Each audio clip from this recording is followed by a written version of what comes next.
The shotgun blast echoed through the cornfields like God's own thunder. But it was just Old Man Hargrove scaring off coyotes again, except this time, it was aimed at the heart of everything Jamie knew. "You're no son of mine," Donald spat, his voice cracking like dry timber under the weight of a lifetime's buried shame, the words landing harder than any bullet could. In that split second, as the screen door slammed behind him into the endless Nebraska night, Jamie realized love wasn't a promise. It was the first lie they teach you to swallow. Jamie Thompson was 18 years old, with a backpack slung over one shoulder and a Greyhound ticket clutched in his fist like a lifeline to a world that might not hate him any less. The bus station in Lincoln smelled of stale coffee and regret, the kind that clings to your skin no matter how many miles you put between you and home. He'd grown up in Willow Creek, a speck on the map where the Platte River wound lazy through fields of corn and soybeans, and Sundays meant church pews polished to a shine and sermons that thundered about sin like it was a personal invitation. His father, Donald, was the town's unofficial mayor, not by election, but by sheer force of will. A Vietnam vet turned feed store owner, Donald had built a life on straight lines. Straight crops, straight talk, straight sons.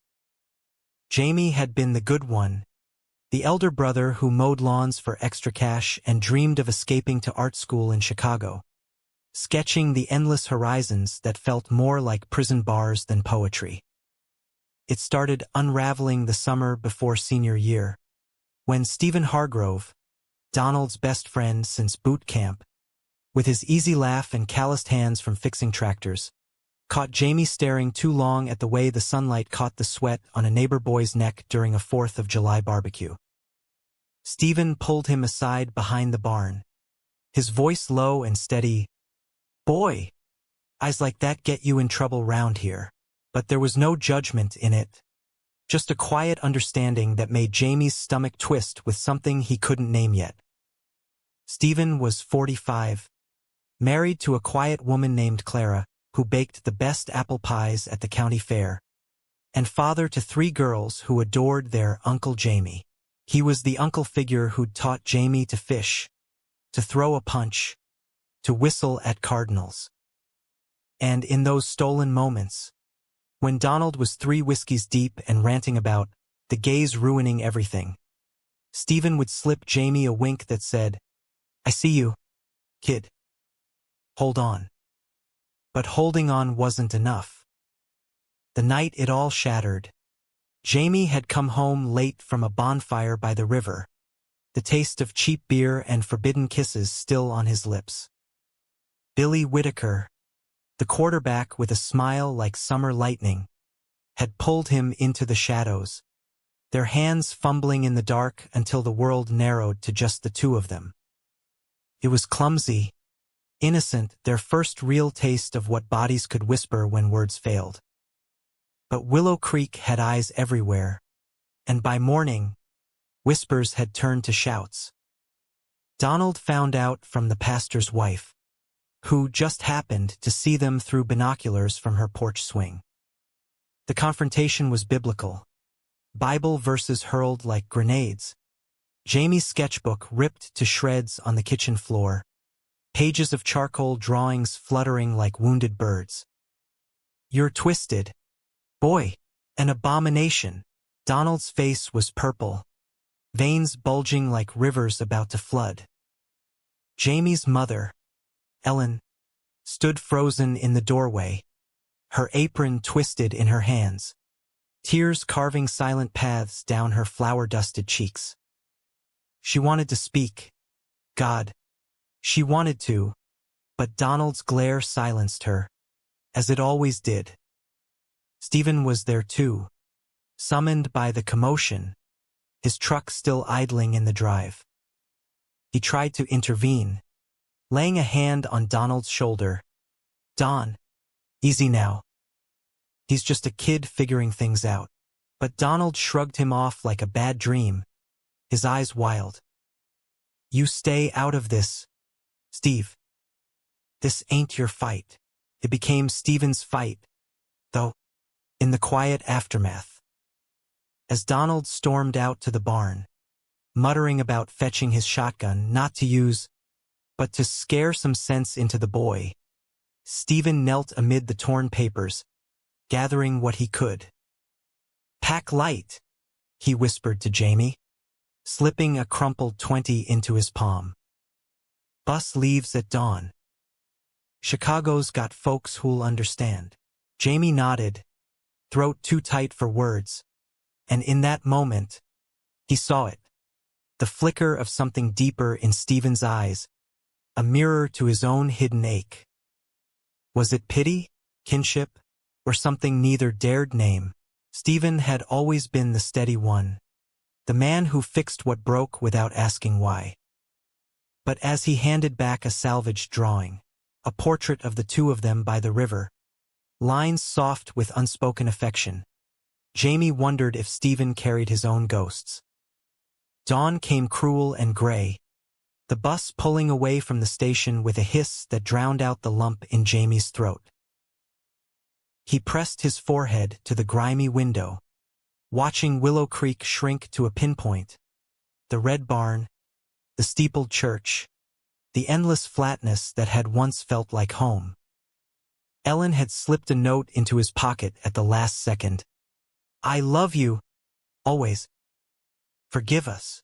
But Donald hadn't come. No goodbye, no apology, just the echo of that door slam. Stephen had driven him to the station in silence, the radio tuned low to some old Johnny Cash tune about walking the line. At the gate, he'd gripped Jamie's shoulder, hard enough to bruise. "Make something of yourself, kid. And remember, truth ain't always kind, but it's the only thing that sets you free." Then he was gone, taillights fading into the mist. Chicago hit like a fever dream. The city was a beast of steel and neon, swallowing Jamie whole. He crashed on a cousin's couch in Wrigleyville, waitressing tables at a dive bar by Lake Michigan to pay for community college classes in fine arts. The first winter nearly broke him, blizzards that buried the streets in white, mirroring the blankness in his chest. Nights were the worst, when the ache for home twisted into something sharper, memories of Stephen's laugh mingling with the sting of Donald's words. He sketched obsessively, jagged lines of cornfields bleeding into skyscrapers, portraits of strangers whose eyes held the same quiet defiance he'd learned to wear like armor. By 20, Jamie had clawed his way into the School of the Art Institute, on a partial scholarship won with a series of drawings called Exile's Edge, raw, unflinching depictions of a boy on the brink, cast out into the void. Professors called it visceral, a cry from the heartland. Galleries started noticing. His first solo show, at 23, sold out in hours. Pieces titled Father's Shadow and Uncle's Secret, whispers of the life he'd left behind. Success tasted like ash at first. Money for a tiny studio in Pilsen, but no one to share the victories with. Dates came and went, fleeting connections in smoky bars, but trust was a luxury he couldn't afford. "You're too guarded," one guy told him over cheap whiskey. "Like you're waiting for the other boot to drop." Jamie just smiled, bitter as the burn in his throat. "You have no idea." Word trickled back to Willow Creek through Ellen's sporadic letters, postcards mostly, updates on the harvest, the new grandbaby from his sister Lisa. Donald had taken ill, she wrote once, a heart scare that landed him in Omaha for stents and stern warnings about stress. "He's softer now," she added. "Asks about you sometimes." Jamie burned that one, the smoke curling like unanswered questions. Stephen's name appeared rarely. Promoted to manager at the co-op, Clara expecting again. A boy this time. Jamie traced the words with his finger, wondering if Stephen ever thought of that dawn drive, the weight of hands on shoulders. The 28. The call came that cracked the dam. Ellen's voice on the line, frail as autumn leaves. Jamie, honey, it's your father. Cancer. Doc say months, maybe less. He was in his studio, surrounded by half-finished canvases, the phone slipping from his paint-streaked fingers. Chicago's skyline mocked him through the window, tall, unyielding, a fortress he'd built brick by painful brick. But home pulled like gravity, inexorable. He booked the flight to Omaha, then the rental car to Willow Creek, the miles unfolding like an old wound reopening. The town hadn't changed. Same cracked sidewalks, same faded welcome to Willow Creek, home of the Fighting Hawks sign at the edge of town. But Jamie had. Leaner now, with laugh lines etching his eyes and a quiet confidence that came from surviving. His hair was longer, tied back in a loose knot, and he wore a wool coat over jeans that hugged his frame, city clothes that drew stares from the gas station clerk as he filled up. "Thompson boy," the man grunted, squinting. "Heard you was some big-shot artist now." Jamie nodded, forcing a smile. "Something like that."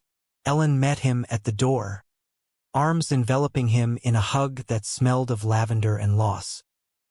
She was thinner, worry carving hollows under her eyes, but her grip was fierce.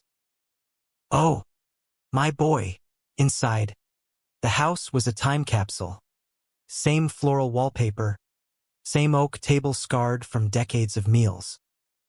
Donald lay in the recliner by the window, hooked to an oxygen tank that hissed softly, his once broad frame shrunken to bones.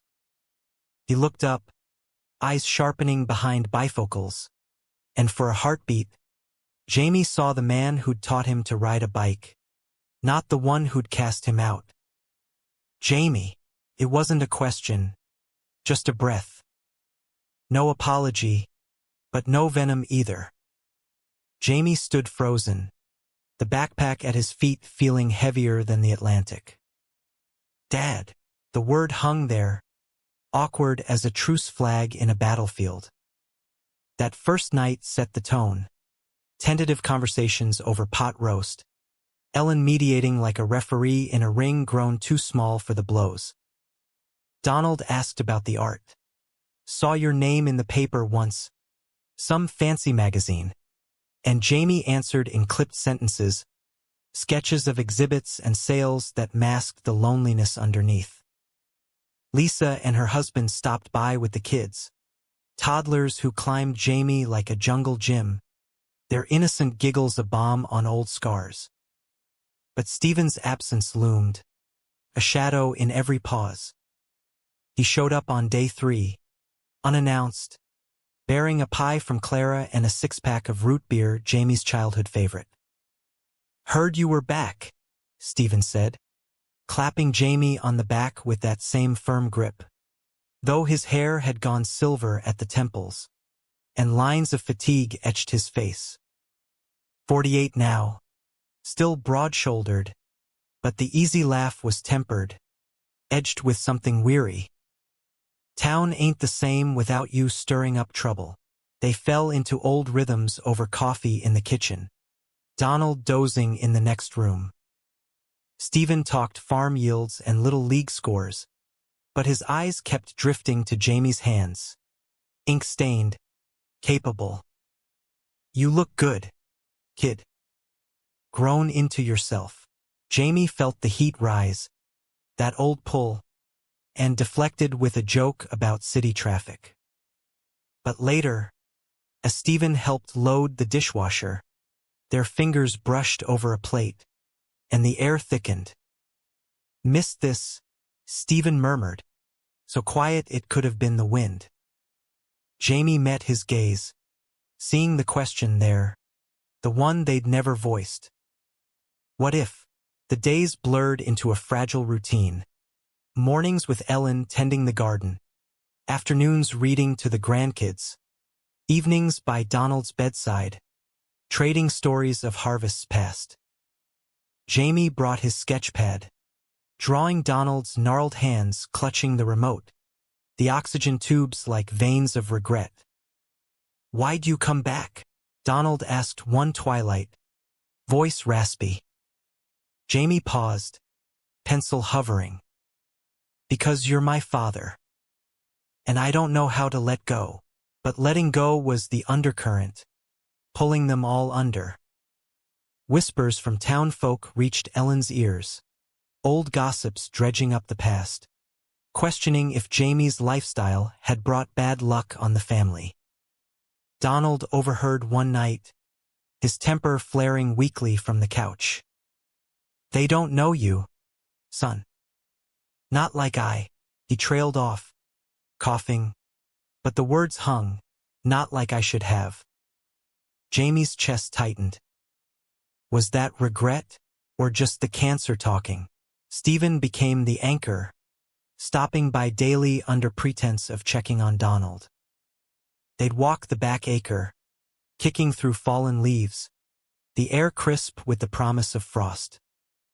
"Clara knows," Stephen confessed one afternoon, as they leaned on the fence watching deer in the far field. "About me. Always has." Jamie stopped, heart pounding. Stephen's eyes were steady, ancient sorrows reflected there. "Back in Nam, there was a boy. Jimmy. Well, you know. Don found out, beat him senseless. Said it was for his own good. But it broke something in all of us. The truth landed like rain on parched earth. Stephen, the straight arrow uncle, carrying the same secret, buried deeper than roots." Jamie reached out, hand on Stephen's arm, the touch electric. "Why didn't you say?" Stephen shook his head, a sad smile. "You were a kid. And Don. He's my brother in all but blood. I thought silence was the kindest cut, but kindness had costs." That night, as snow dusted the windows, Jamie dreamed of rivers and bonfires, Stephen's hand in his, no shadows between. The betrayal came swift as a prairie storm. Lisa, eavesdropping on a hushed conversation between Jamie and Stephen in the barn, words about second chances, about what might have been, confronted Donald the next morning.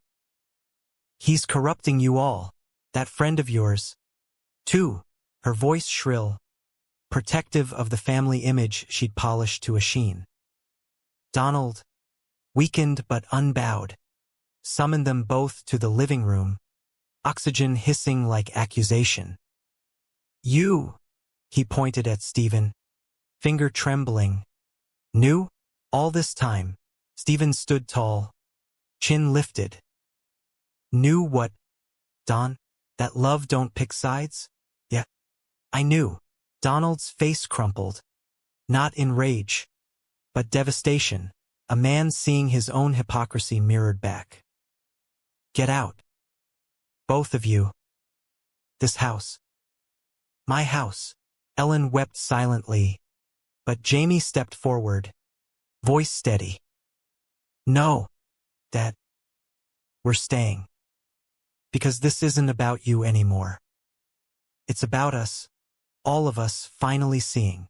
The climax unfolded in the hospital room 2 weeks later, Donald's condition crashing like waves on a rocky shore. Monitors beeped erratic symphonies, doctors murmuring about palliative care.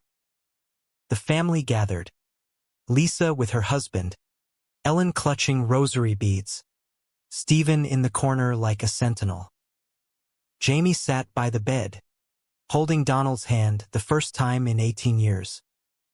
"I forgive you," he whispered, the words a key turning in a rusted lock. Donald's eyes, cloudy with morphine, cleared for a moment. "Son." I was scared. Of you. Of me. The confession spilled then, halting. A youthful fling in the barracks, buried under medals and marriages. A fear that Jamie's truth would unearth his own. Thought if I cast you out, it'd stay buried. Stephen nodded from the shadows. Tears carving tracks. We all did, Don. But burying ain't living. Lisa gasped, the room fracturing with sobs and silences. In that sterile space, under fluorescent hum, the Thompson men, father, son, almost brother, faced the wreckage. No grand gestures, just hands clasped, truths laid bare like exposed roots. Donald slipped away at dawn, the Platte River outside the window turning gold. The funeral was small, town folk murmuring platitudes, but the real goodbye was private. Jamie scattering ashes by the river bend where he'd first kissed Billy, Stephen beside him, Ellen and Lisa watching from the bank. He loved you, Stephen said later, as they stood on the porch, coffee steaming in the chill. In his way, Jamie nodded, the ache softening to something bearable. And I love you. In mine, he stayed through spring, helping Ellen pack the house for sale, sketches piling into a new series, Return. Galleries clamored, but the heart of it was here, in the soil and silences.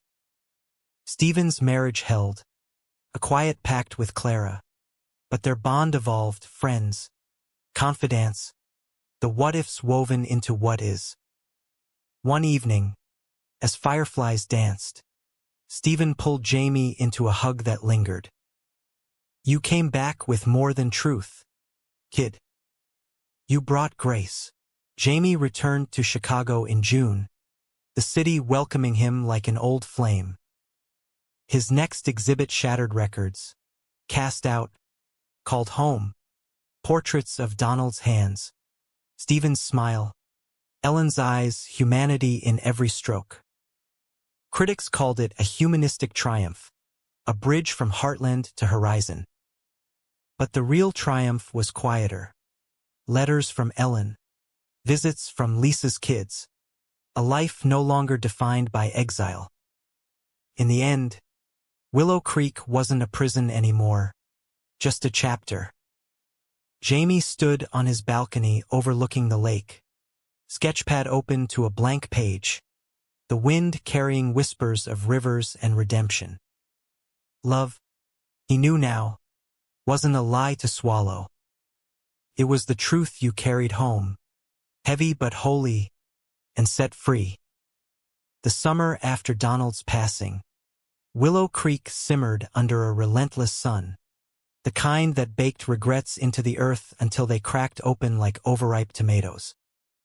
Jamie had meant to leave right after the funeral, but Ellen's pleas, just a few more weeks, honey, to settle things, morphed into months, the house's empty rooms pulling at him like unfinished canvases. He took a job at the local library, shelving books on Nebraska history and fielding curious glances from patrons who remembered the troubled boy, now turned local legend. Saw your work in the New Yorker, Mrs. Ellis from the bakery confided one afternoon, her voice a conspiratorial hush. Proud of you, Jamie. We all make mistakes. Mistakes. The word lingered as he drove the back roads. Windows down.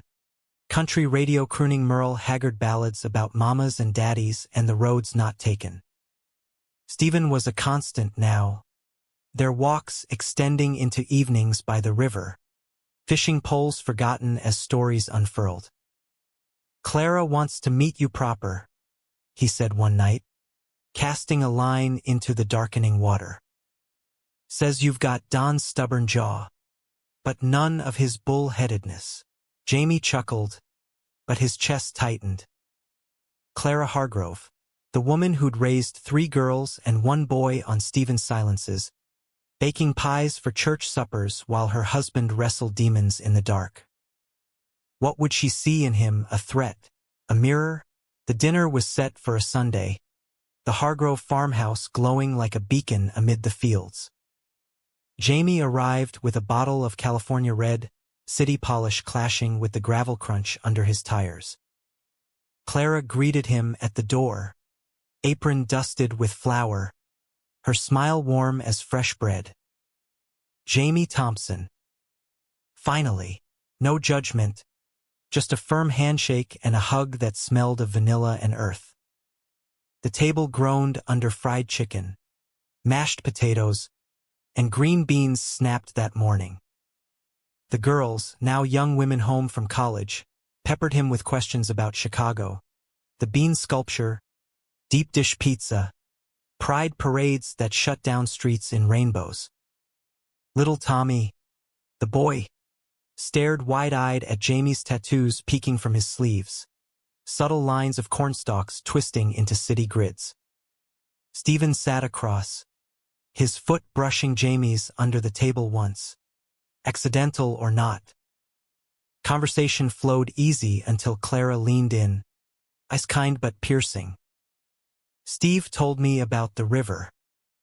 About you too. The room stilled, forks pausing mid-air. Jamie braced, but Clara continued, voice steady. Losing Dawn. It stirred things. Made us talk. I always knew Steve carried something heavy. Thought it was the war. Turns out, this love, in all its messy shapes. She squeezed Stephen's hand, and he covered it with his own, gratitude etching his face. Your family, Jamie. Past, present, doesn't matter. Just don't be a stranger. That night, as cicadas chorused outside, Jamie and Stephen sat on the porch swing, the red wine loosening tongues. She's stronger than me, Stephen admitted, staring at the stars pricking the velvet sky. Held this family together while I hid. Jamie turned, the swing creaking. You didn't hide from me. Stephen's gaze met his, raw and unguarded. No. But I should have fought harder. For you. For us. Back then. The air hummed with what-ifs. A life where Stephen left Clara young, claimed his truth, where Jamie never boarded that bus. But realities anchored them, Stephen's vows, Jamie's city horizon. Back at the house, Ellen noticed the shift. You're healing him, she said one morning over oatmeal, her eyes on the window where Stephen's truck had just pulled away. And maybe he's healing you, Jamie scoffed, but the words rooted. He'd started a community art class at the library, teens with restless hands and stories bubbling under skin. One boy, 14 and gangly, drew self-portraits with eyes like Jamie's at that age, wary, watchful. My dad's cool with it, the kid said shyly after class. But the church ladies, they pray extra for me. Jamie clapped his shoulder. Let 'em. Prayers can't hurt. And your art? That's armor. Word spread. And soon the class swelled. Farmers' wives sketching still lives. Lisa's husband trying his hand at abstracts. Even old Hargrove, Stephen's father, bedridden with arthritis, wheeled in one afternoon, gnarled fingers gripping charcoal. Heard you got talent, he grumbled. Show me. Jamie guided his strokes, the old man producing a portrait of his late wife that brought tears to the room. In those hours, Willow Creek felt less like exile, more like reclamation. But conflict brewed, as it always does in small towns where change rustles like dry leaves. Pastor Reynolds, the same firebrand who'd fueled Donald's rage years back, caught wind of the classes. Turning our youth to Sodom, he thundered from the pulpit. eyes locking on Jamie in the back pew where Ellen dragged him Sundays. Whispers turned to petitions. Close the library sessions. Protect the children. Lisa, torn between blood and belief, confronted Jamie in the kitchen. It's stirring up trouble. Jamie. Folks say you're recruiting. Her voice cracked, hands wringing a dish towel. Dad's gone. But his name meant more than hate. Jamie shot back, voice rising. And mine? It means I'm not running anymore. The argument spilled into the yard, Ellen intervening with tea and tissues. Lisa softened, admitting her own doubts, the church's grip loosening on her heart since the kids asked why Uncle Jamie's special. But the petition gained traction. Signatures from the feed store to the diner. Stephen rallied first, showing up at the library with a stack of flyers. Art for all ages, Willow Creek Public. We're not backing down, he declared, enlisting Clara and the girls to canvass. The town split. Old guard versus new guard. Bible thumpers versus bridge builders. Jamie felt the weight. Nights pacing the empty house. Doubts whispering like wind through cracks. Was he the prodigal returned? Or the wolf in sheep's clothing? The town hall meeting was electric. Folding chairs scraping under fluorescent buzz. Pastor Reynolds stood, Bible in hand. This ain't about art. It's about souls. Murmurs rippled. Then Stephen rose, voice steady as river stone. My boys in that class, learning to see the world clear. And me, I learned too late that God's bigger than our fears. Gasps echoed Stephen Hargrove, deacon and pillar, speaking truth. Jamie followed, heart hammering. I was cast out for loving wrong. But love's not wrong, hate is. These classes, they're bridges, not battles. The vote swung narrow, classes stay. Cheers mixed with grumbles. But as Jamie stepped into the night, Stephen's arm around his shoulders, victory tasted sweet. You did that, Stephen murmured. Brought us light. Summer waned, leaves turning gold, and Jamie knew it was time. Ellen hugged him fierce at the airport, a quilt-wrapped package in her arms, Donald's old sketchbook, blank pages waiting. Fill it with home, she said. Lisa texted later. Proud of you, bro. Church picnic next month? Stephen drove him, the cab quiet save for the hum of tires. At security, they embraced, longer than friends should. Come back, Stephen whispered. Not as the boy. As you. Chicago embraced him anew, the lake wind sharp with promise. His studio buzzed with Bridges series, town halls in watercolor, hands clasped across divides. A documentary crew called, then publishers, cast out becoming memoir. But the real call came from within, a letter to Stephen. Words poured like wine. I love you, in the shape we can hold. Reply, and I you. Always. In autumn's hush, Jamie returned, not for loss, but life. Willow Creek waited, arms open, truths woven into the warp and weft. Autumn in Chicago was a symphony of rust and rain, the city streets slick with leaves that crunched underfoot like brittle memories. Jamie's return felt seismic, his suitcase heavier with the quilt and sketchbook, pages already filling with fevered lines. Stephen's profile against harvest moon, Ellen's hands kneading dough. The Bridges exhibit open to acclaim, critics hailing it as a poignant elegy for the American heartland's hidden hearts. But acclaim was hollow without anchor. Nights found him at the window, skyline blurring through unshed tears, the river's bend haunting his dreams. Work became salvation. He mentored at the Art Institute. Young queers with stories echoing his own cast out, called back, were still searching. One student, Marco, a Puerto Rican kid from the South Side with eyes like storm clouds, showed him a piece, a father figure turning away, back etched with question marks. "He doesn't know yet," Marco said, voice small.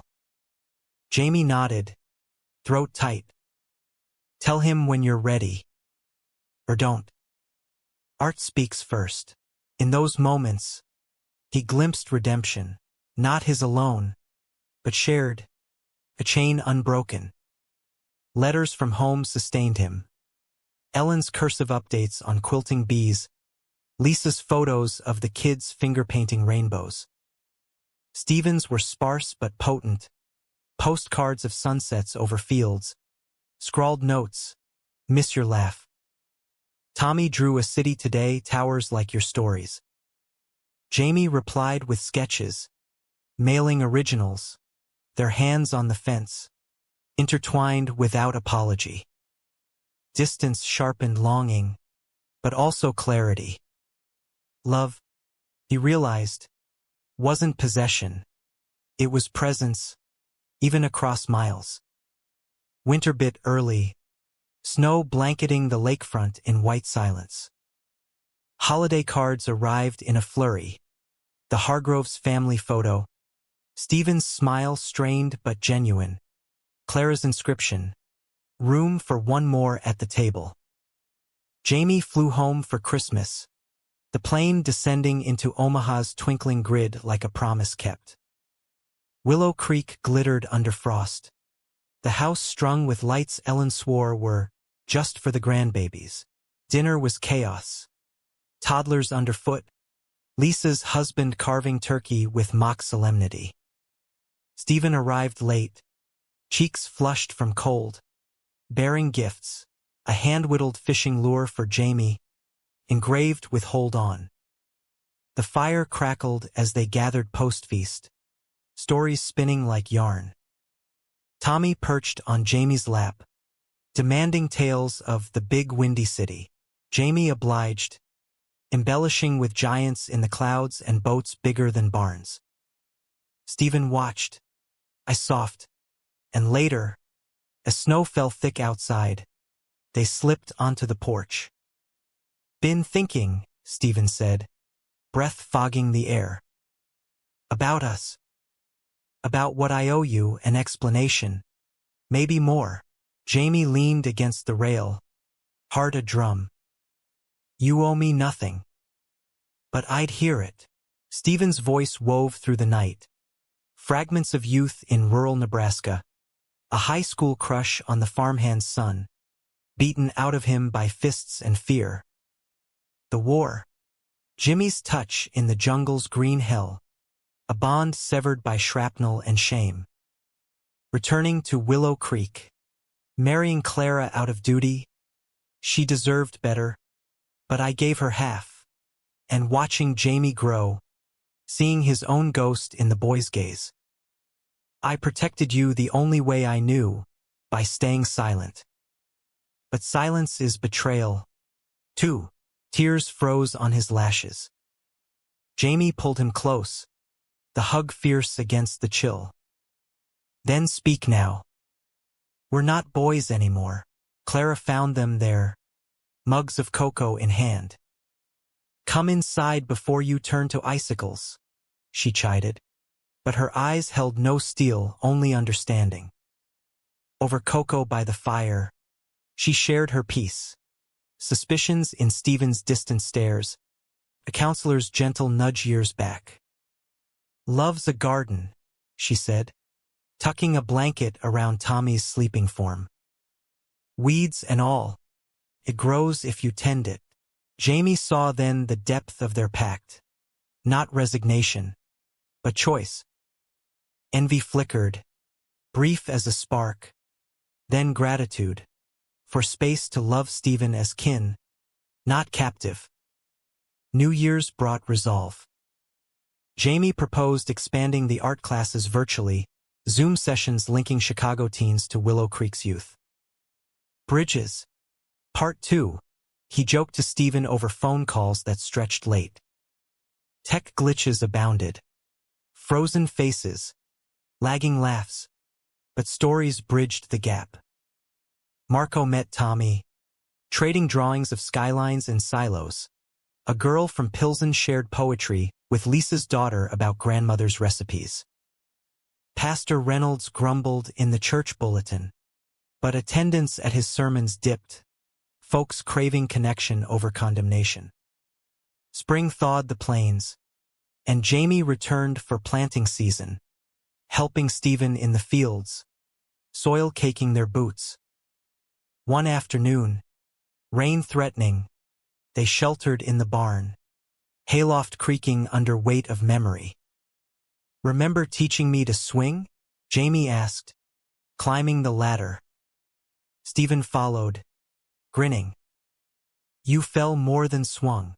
Top, amid dust motes dancing in sun shafts, they sat close, shoulders touching. Stephen's hand found Jamie's, calluses rough against smooth. "I love you," he said simply. No qualifiers. Jamie's breath caught. "I know." The kiss was inevitable, soft, seeking, years distilled into touch. Not conquest, but communion, a seal on forgiveness. Betrayal reared unexpected. Not from family, but fame. A New York Times profile on Jamie, the prodigal artist, dug deep, unearthing the shotgun night, Donald's homophobia. Quotes from anonymous townsfolk painted Willow Creek as bigoted backwater. Petitions reversed. Now against the classes. Celebrity poison. Lisa called. Voice shaking. "They're saying you're ashamed of US. Using Dad's death for headlines." Hurt sliced Jamie, had he? The article, meant as homage, read as indictment. He drove home in fury, confronting the editor via email, then the town via a packed library meeting. "This isn't exploitation," he pleaded, voice cracking. "It's survival.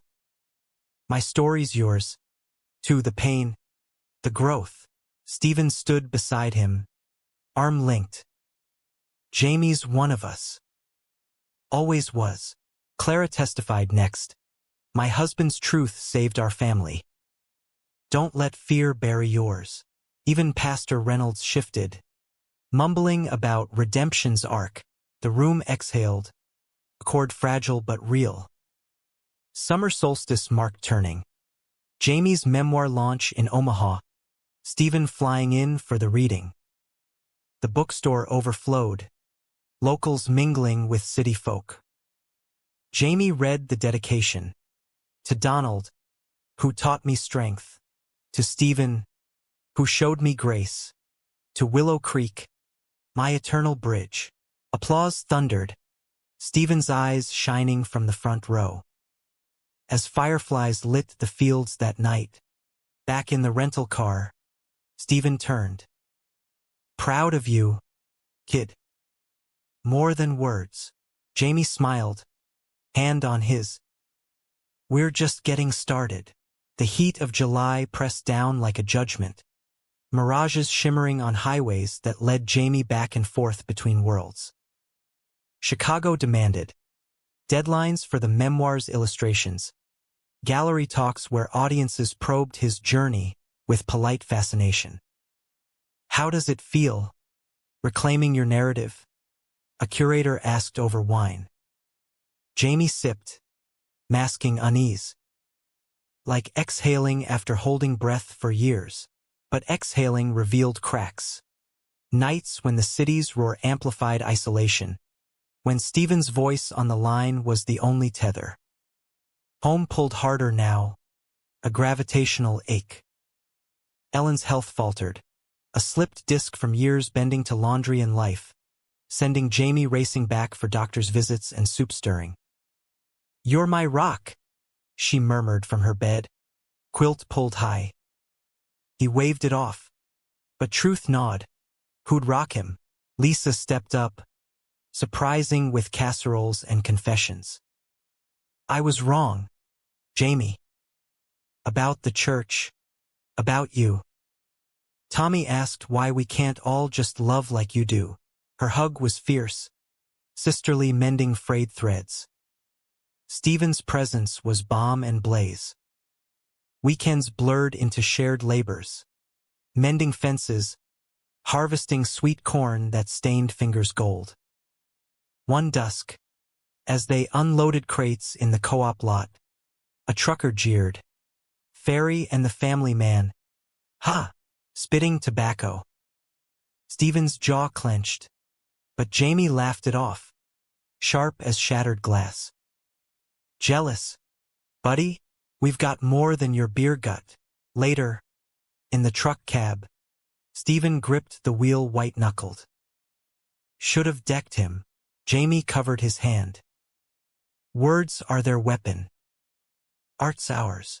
The virtual classes evolved into Heartland Horizons, a non-profit blending rural and urban voices. Funding trickled. Grants from LGBTQ+ foundations.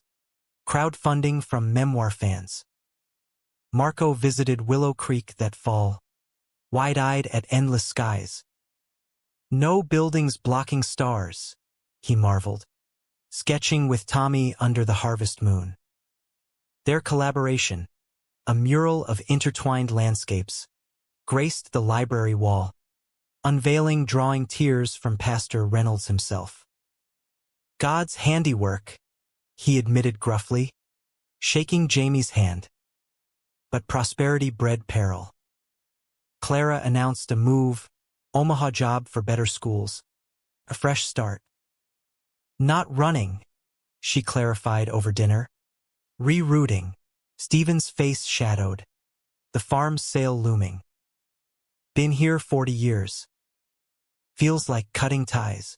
Jamie ached for him, the man who'd anchored so long now adrift. That night, in the guest room, Stephen knocked soft. Can't sleep. Jamie pulled back covers. They lay side by side, clothes on, talking till dawn. Dreams deferred, futures sketched in whispers. Come with us, Stephen urged. Chicago's too cold without you. Temptation coiled, but Jamie demurred. My roots are split now.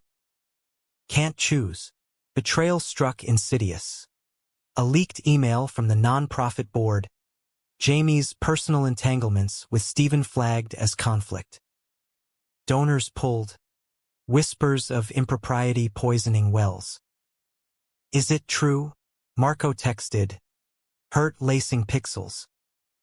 Jamie's world tilted. Trust fracturing like thin ice. He confronted the board in a virtual storm. Voice thunder. My heart's not liability, it's authenticity. Stephen backed him from Nebraska. Video feed steady. Jamie's integrity built this. Question that. Question us all. The purge was swift. Jamie resigned, redirecting funds to local chapters. Humiliation burned, but clarity emerged. He poured it into Entwined, a graphic novel weaving his story with Stephen's, fictionalized enough for safety, raw enough for truth. Publishers bid, but the real victory was internal, calling Stephen, voice-breaking. I need you. Not as savior, as partner. Silence. Then, always have been.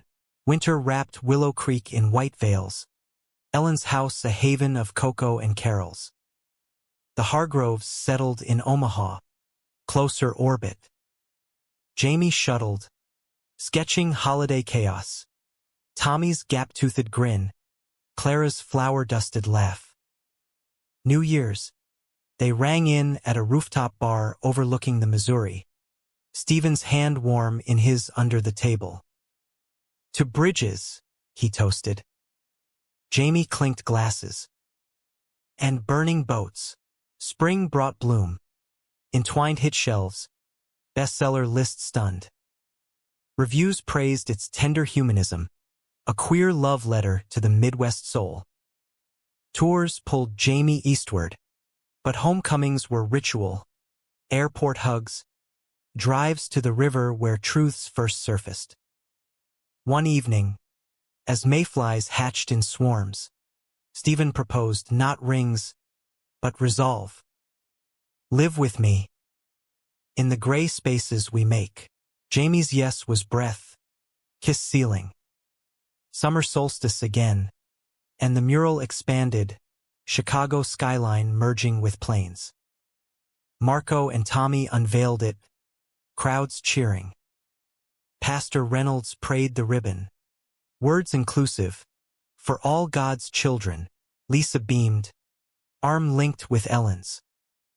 As fireflies ignited, Jamie stood with Stephen, hands clasped. We made it, he whispered. Stephen squeezed. We're making it. Every day, the rhythm of dual lives settled like dust after a storm, predictable yet profound. Chicago's pulse synced with Omaha's quieter beat. Mondays in the studio, Fridays on flights, weekends weaving into the Hargrove fold. Jamie's apartment became gallery for entwined proofs, walls papered with panels of shadowed confessions and sunlit revelations. Fans flooded signings. You gave voice to my silence. A farm boy from Iowa murmured, eyes downcast. Jamie signed with flourish, heart swelling, one story rippling to thousands. In Omaha, the new house was chaos incarnate.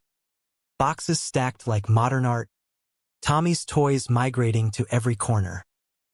Clara thrived in her admin role at the university. Evenings spent debating syllabi over stir-fry. You're good for him, she told Jamie one night, chopping onions while Stephen grilled. Brings out the poet I married. Jamie blushed, knife pausing. He's always been poetry. I just read between lines. Stephen bloomed too, enrolled in night classes for agribusiness, dreaming of consulting on sustainable farms. No more hiding in silos, he joked, but his eyes held fire. Their evenings were domestic poetry, cooking side by side, radio crooning Springsteen, touches lingering like unspoken sonnets. Intimacy unfolded slow, sacred, no rush, just rediscovery. A hand on the small of back guiding through crowds, foreheads pressed in quiet thanks after long days. Love, matured, was less wildfire, more hearth. Ellen visited often, train rides her new adventure. Omaha's got culture, she'd declare, dragging them to the symphony or zoo. Her slipped disc mended under physio, spirit unbroken.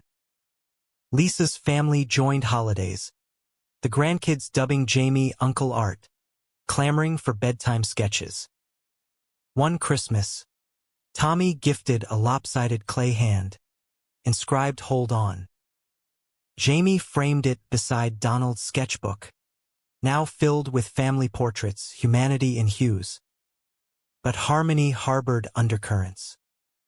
Fame's glare intensified, tabloids speculating on Jamie's Midwest muse, blurring Stephen's privacy. A viral tweet. Is the entwined author in a throuple with his married collaborator? Drew trolls and true believers. Clara fielded calls from nosy neighbors, her laugh steel-edged. Mind your peas and carrots. Stephen withdrew, shoulders hunching like old habits. Tired of being exhibit, he confessed over beer in the garage. Jamie knelt before him, hands on knees. Then let's rewrite the narrative. Together, they did. A joint op-ed in The Atlantic. Love in the Heartland, beyond labels. Vulnerable, vital. Stephen's words on paternal legacies. Jamie's on artistic absolution. Response flooded positive. Letters from closeted farmers. Pastors rethinking sermons. Even Pastor Reynolds emailed. Stirred my soul. Coffee sometime? The gray lifted. Replaced by purpose. Spring rains swelled the Missouri, mirroring inner floods. Marco, now interning at Jamie's studio, announced his coming out to Cheers and Cake. Your story, man. It gave me guts. Jamie hugged him fierce. Marco's frame solid now, no longer storm cloud fragile. Horizons expanded. Nonprofit relaunched as Echo Bridges. Chapters in Des Moines, Kansas City.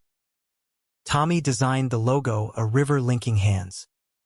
Summer scorched, but they escaped to Willow Creek for the county fair. Ghosts greeted like old friends. The library mural endured, weathered but vibrant. Ellen entered her quilt, threads of truth, winning blue ribbon. Amid cotton candy and carousel laughter, Stephen pulled Jamie behind the Ferris wheel. Marry me, he said. Not question but vow. Ring simple silver band engraved with River Bend coordinates. Jamie's yes dissolved in kiss, world wheeling above. Fall foliage framed the wedding. Small, riverside, under October oaks. Clara officiated, ordained online. Voice steady. Ellen wept joy. Lisa toasted resilience. Tommy scattered petals. Marco photographed. Vows exchanged. Stephen's I choose you. Every dawn. Jamie's you are my horizon. Rings slipped on. Sealing not possession, but partnership. Winter whispered contentment. Snow blanketing Omaha in hush. Entwined sequels brewed. Stephen co-illustrating, his lines bold. Jamie's fluid. One night, abed with books and wine. Stephen traced Jamie's tattoos. Our story's just beginning.